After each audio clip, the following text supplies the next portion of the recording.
Okay, you were really that worried about it? I think it was tucked in there, so the side is exposed and all that. That's my losing face. It's kind of like Yeah, that's like I can see it. yes. Even if it's something like Oh, I mean, oh yeah.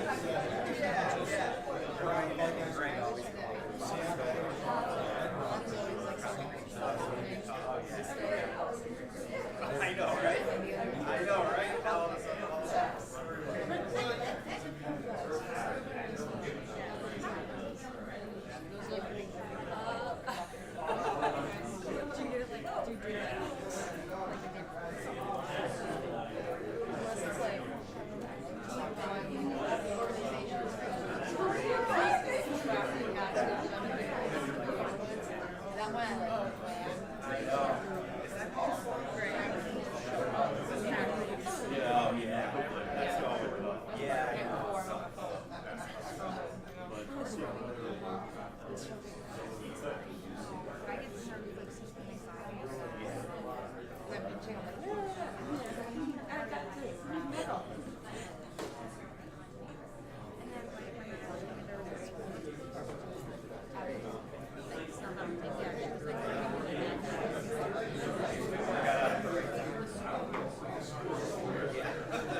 Thank you everyone for attending today. We will be providing an update on road closures and restrictions as a result of this weekend's significant rainfall that caused flooding, damaged roadways, and downed utilities throughout the region. We ask that you hold questions until after our speakers, where we will hold a question and answer session immediately following. At this time, I'd like to introduce PennDOT Secretary of Transportation, Mike Carroll. Good morning, everyone. Thank you for being here today. Governor Shapiro wants to have decision makers on the ground at emergencies across the state. And that has been our policy since January, and it will continue to be our policy, where decision makers for the Commonwealth are on scene to be able to advance decisions to effect and ensure speedy response by agencies, PennDOT included. So I was happy to be in Lackawanna County yesterday. Of course, I live nearby, so it was quite easy for me to be here.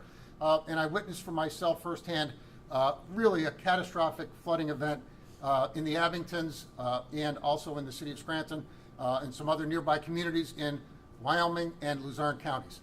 Really, the crux of the catastrophe occurred in those three counties. What I would say is that the people of northeastern Pennsylvania are resilient and resourceful.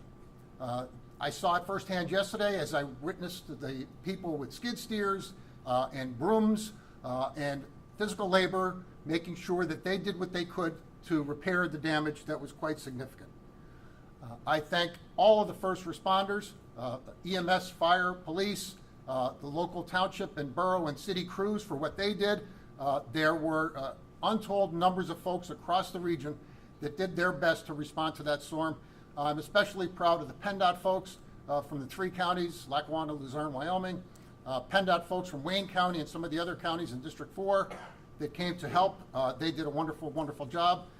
And PennDOT folks from Williamsport region are on site today to help with the bridge inspections that have to be done to ensure that the bridges that were affected by the storm remain safe, and I have every expectation that will be the case. It shouldn't be lost on anybody that a woman lost her life during the event. My heart and prayers go out to her family, and for those that were injured as well. The other passenger in that vehicle and the folks in the vehicle on the bridge in Newton Township that collapsed, we will keep them in our prayers as well. The cleanup was underway yesterday as far as PennDOT was concerned once the scenes were released. When it comes to the bridge in Newton Township, PennDOT's forces were out there immediately, and we engaged a contractor to begin the demolition, and we will do everything we can to reopen that bridge in the speediest possible manner.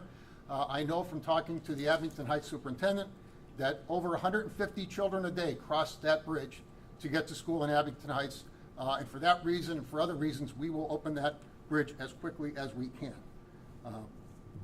I'll note the presence of so many partners that PennDOT has in the room with us today.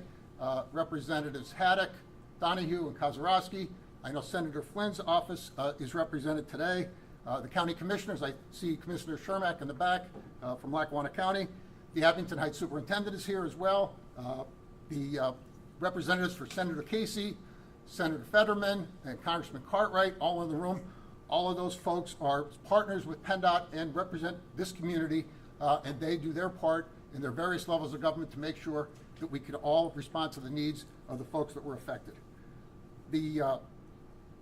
Some specifics, 23 roads were closed during the flooding event in the 3 counties, Lackawanna, Luzerne, Wyoming. 10 of those 23 have since reopened. That remains, 13 remain closed, of course. Of those 13, 6 will reopen today.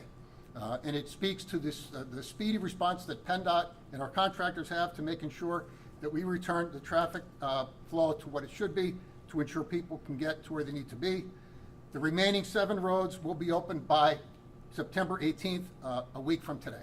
So 23 roads total, 10 reopened, 6 today, the other 7 by next Monday. The bridge inspection teams, as I mentioned from Williamsport, are on site along with PennDOT District 4 bridge inspection units to make sure everything is okay. And we have had wonderful coordination across PennDOT world, making sure that resources that were needed were directed here to make sure that we could respond to the challenges in Lackawanna County as well as Luzerne in Wyoming. When it comes to the SR in Newton Township, approximately 2,100 vehicles per day travel across that road and that bridge. And when it comes to Route 11 through the Notch, roughly 10,000 vehicles per day. Obviously, a very important artery for the Abingtons, and we will do everything we can with respect to Route 11. I know that when I visited the Notch yesterday, the PP&L power lines were really damaged significantly as a result of the storm. In fact, 2 of the poles were dangling in Leggett's Creek. And so PP&L was there yesterday and overnight, and I'm hopeful that they can wrap up their utility repair work in short order, and that will give PennDOT the ability to deal with returning traffic to Route 11. I will stop there and have Acting District Executive Jonathan Ebley get to more specifics with respect to the roads. The folks here in District 4 in Dunmore have done an exceptional job leading the cleanup efforts and the repair efforts.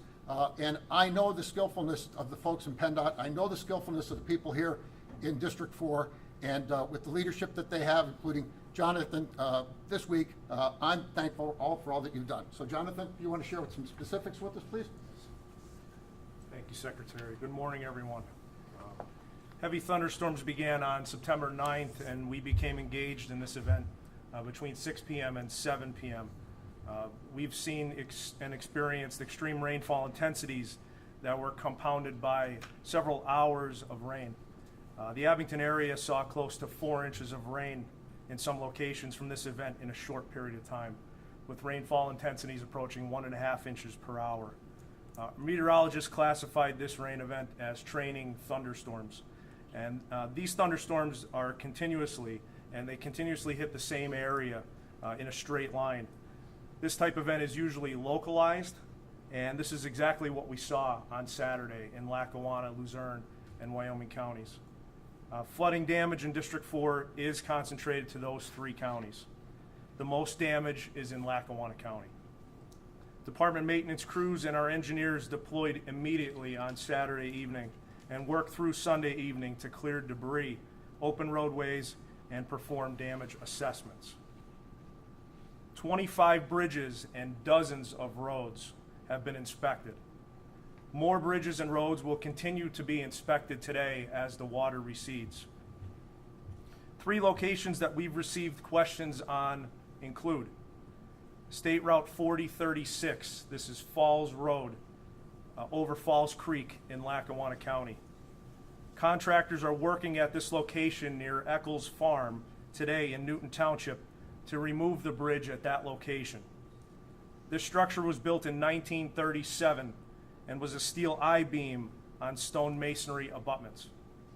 We are working through the design and construction process to install temporary pipes and open the roadway as quickly as possible. An emergency permit from DEP is needed for what we anticipate to be 3 60-inch high-density polyethylene plastic pipes. PennDOT anticipates receiving this approval today from DEP and will begin work immediately. Another location is State Route 4032. This is Shady Lane Road in South Abington Township. We have numerous roadway repairs and washouts that need to be repaired on this roadway. Lastly, State Route 11. This is Northern Boulevard in Lackawanna County. Power lines were crossing the roadway as of last night and have since been removed by the utility. We will be keeping the right lane closed and completing debris removal tonight. Sweeping the left lane inbound to the city is also planned, along with the outbound lanes into the notch. There's a significant amount of debris removal that department forces need to complete at this location. However, we do expect to open State Route 11 in the notch this evening in both directions. Next, I'll turn it to Randy Patfield from PEMA. Thank you.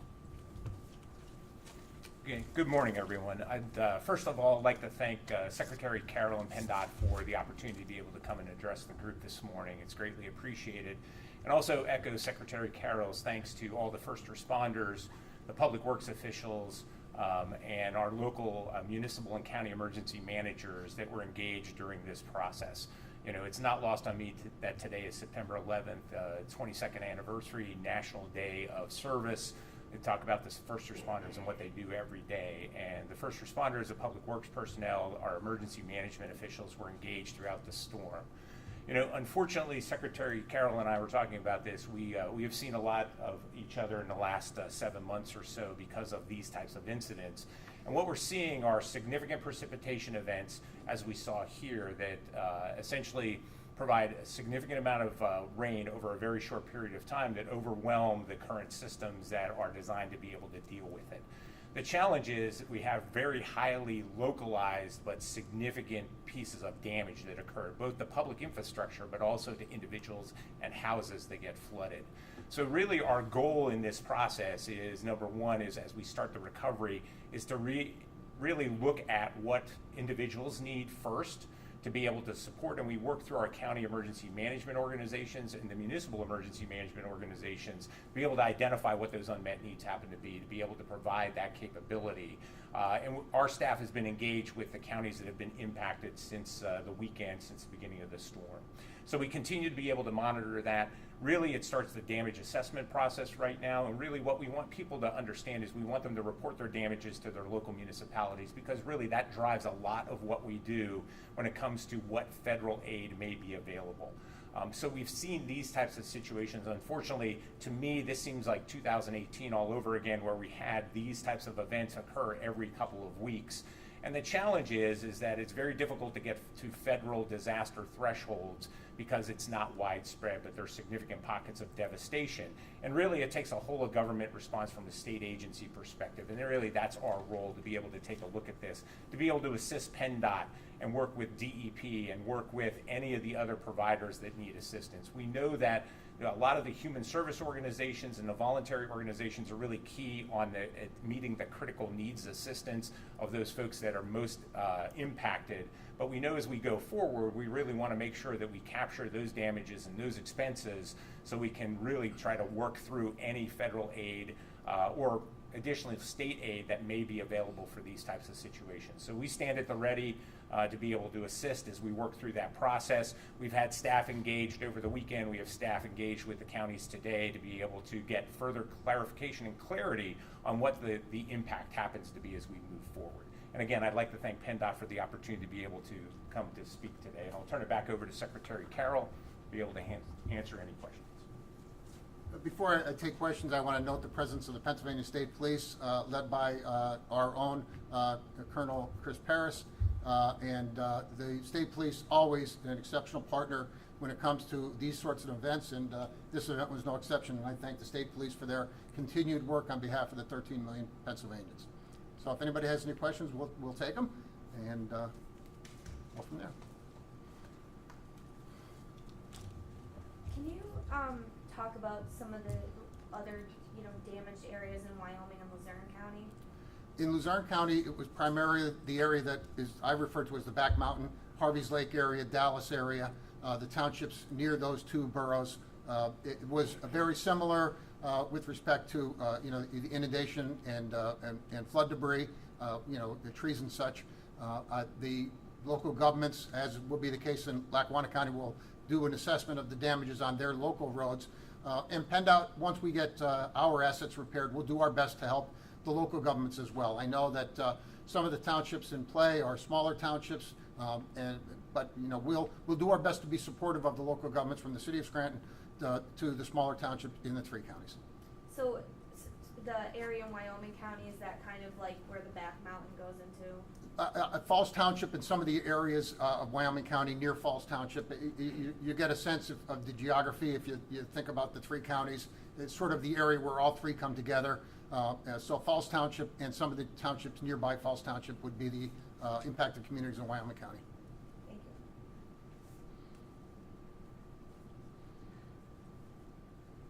I have one more. Go ahead. yeah.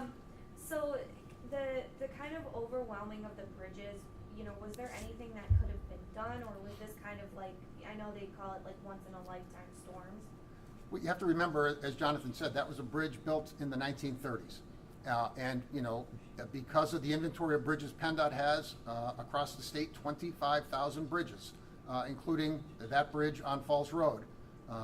We have significant challenges with making sure that we can address those kinds of structures that need to be repaired and replaced. And so you have a 100-year-old bridge with a once every 100-year storm, and that's a bad combination. And so, and because of the intensity of these storms now, as was mentioned, that's a real challenge for the infrastructure, and not just bridges, but the entire infrastructure that PennDOT and the local governments have. It's significant, and we do our level best to reconcile the available dollars with the projects that we need to do. Okay, we good? Dave? Okay, thanks everyone.